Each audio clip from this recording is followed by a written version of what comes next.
Well, good Thursday morning, everyone. Oh, are you enjoying this week? I know I am. It makes me think. It makes me think when I am challenged with facts, documented facts pertaining to the supernatural. It's not something we talk about very much, but maybe we need to do so more. It comes out of the sermon, once again, that Lee Strobel, author of The Case for Christ, gave at Saddleback, a few weeks ago.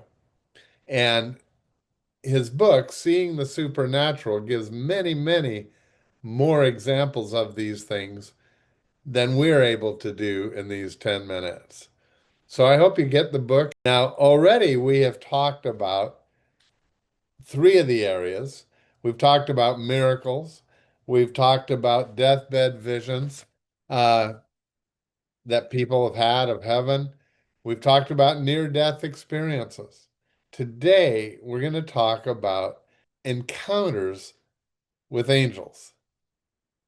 Have you ever met an angel? You might have and not even known it. I have the feeling that there are angels all around us that we just are not able to physically see most of the time. And they choose not to make themselves visible to us. But as you'll hear from Lee, we're going to play his portion of his sermon pertaining to this topic in just a moment. The Bible is full of talk about angels, and the Bible is true. So therefore, they are all around us, and we have probably had encounters with them. I personally, my feeling is that when we're driving on the freeway, we have no idea of how many times angels might have spared us. And I'm thankful that God has his angels ministering to us. So let's watch what Pastor Lee Strobel has to say on this next evidence that the supernatural does exist. Another category of evidence for the supernatural are contemporary encounters with angels. The Bible has 300 references to angels. Hebrews 1, verse 14 says, "Are not all angels ministering spirits sent to serve those who will inherit salvation?" So, in other words, angels are not just created to serve and glorify God, but also to serve his people. And the Bible does anticipate that some of us will encounter angelic beings in this world.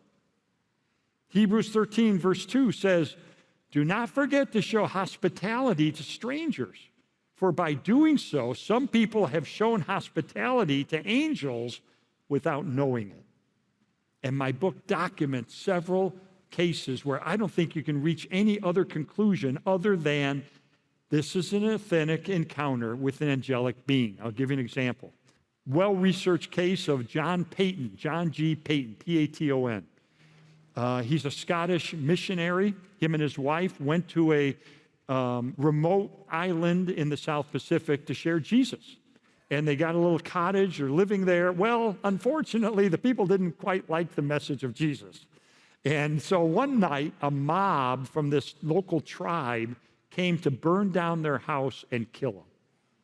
So they're watching this hostile mob forming outside their house. What can they do? Pray. It's all they can do. So they're in their home, they're praying, "God protect us, God save us.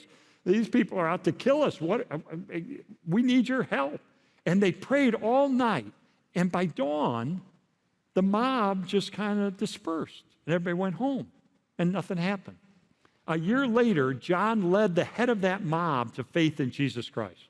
And he was having a conversation with him. And he said, "Hey, do you remember that night when y'all came to burn down our house and kill us?" They said, "Oh, yeah, I remember that." "So why didn't you do it?" He said, "Well, who were all those men that you had there?" He said, "We didn't have any men there. It was just my wife and I." I said, no, no, no, no, no. Your house was surrounded by these muscular men in white garments with drawn swords. There's no way we could have attacked your house that night. We just all went home and went to bed. Who were they? They both agreed. Those were angelic beings sent by God to protect them. And that's one of numerous case studies that I think point persuasively toward that being the case. Wasn't that something? You know, if you're not a believer and you're a skeptic, maybe still investigating faith, how do you answer? Those people saw what they saw, and they were attacking, and then they weren't.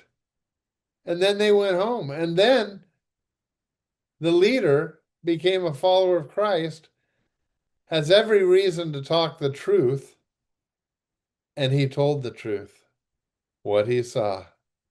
And they were, no doubt, angelic beings. That's what I believe.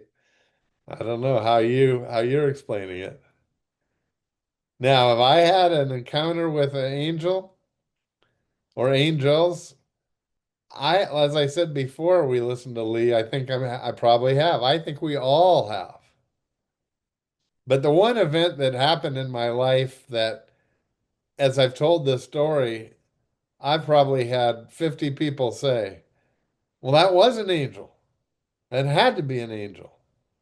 It was back when the Cold War was going in the 80s, and a friend of mine and I took Bibles into Romania. Very harsh communist government committed to stamping out Christianity. And when well, I'm not even, you can go on Inspiration for Today YouTube channel and see my telling of this story in completeness. But I want to just focus for a moment on the one where we arrived in the city of Timișoara, where eventually the Romanian Revolution took place.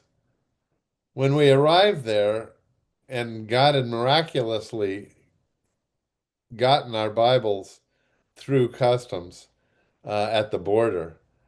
That is an amazing story. But anyway, we arrived there, and we weren't going out to where we were dropping the Bibles and such off until the next day. We had a reservation in a hotel, but when we arrived then, we thought we would just take a taxi. But when we arrived, there were no cars running, let alone taxis, because there was no gasoline. And all of a sudden, we're in this city. We had no idea how to get to the hotel, find the hotel. We did not speak Romanian. We were told not to reveal that we were not Romanian because of the danger that would pose for us at the time. So we really couldn't ask anybody for directions, let alone would they speak English. And the answer, I can tell you, would have been no, because no one did at that time. So what were we going to do? We're standing in the middle of this large area, many, many people all around. We'd never met anybody. No one knew we were coming. And all of a sudden, this person is a man, grabbed me by my arm, pulls us toward this huge line of people to buy tickets for the trolley. The electric trolleys were running. He took us to the front of the line. He paid for a ticket, took Joe and I over to a trolley. They were running everywhere. He pushes us on, gives us a ticket, and says 3. Get off at the 3rd stop, he says. And we did, and there was our hotel. No talk, not one word. And everyone said, an angel saved you. I am very comfortable with that explanation because I don't have any other one better. Well, I think we've given you enough to think about for today. Tomorrow, another system of evidence that the supernatural exists. See you tomorrow. Well, it's all night, all day. Angels are watching over me, my Lord. Well, it's all watching over me.